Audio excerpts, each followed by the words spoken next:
ভালোবাসা একটি 4 অক্ষরের বিশাল অর্থবহ তাজা অনুভূতির রাজ্য।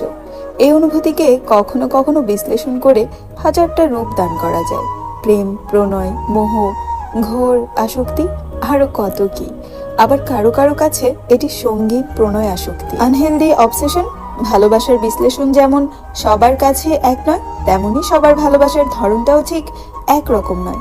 কিছু মানুষের ভালোবাসা সদ্য ফোটা বৃঙ্গরাজ পুষ্পের ন্যায় আকর্ষণীয় আর সুরভিত। তাদের হৃদয়ে আদ্যপান্ত মিলনে ঈর্ষান্বিত হয়ে কত প্রশংসাই না করে মানুষ।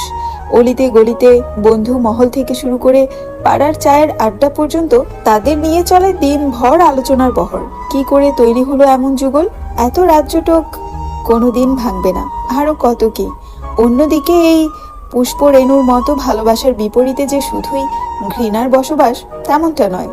ওই যে বললাম, ভালোবাসারও ধরন হয়। কেউ কেউ এসব গদ বাঁধা ভালোবাসার নিয়মে গা ভাসাতে পারে না, কোনো কালেই না।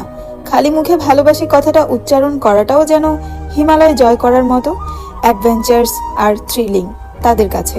তাই সেসব নিয়ে কিন্তুওয়ালা মানুষগুলোর ভালোবাসা প্রকাশের ধরনটাও হয় কিছুটা ভিন্ন রকম। সেখানে অনুভূতি প্রকাশের থেকে আদায় করার স্পৃহটাই বেশি কাজ করে। সেই আদায় করার ধরনটা যেমনই হোক, জোর করে কিংবা তার থেকেও কোনো কুৎসিত পন্থায়, অ্যাট এনি কস্ট। কারো কাছে সে ভালোবাসার বিষাক্ত, তো কারো কাছে অসুস্থ। কারো মতে এ আবার কেমন ভালোবাসা? এটা কোনো কালেই ভালোবাসা নয়, নিছকই আসক্তি, ভয়ানক আসক্তি।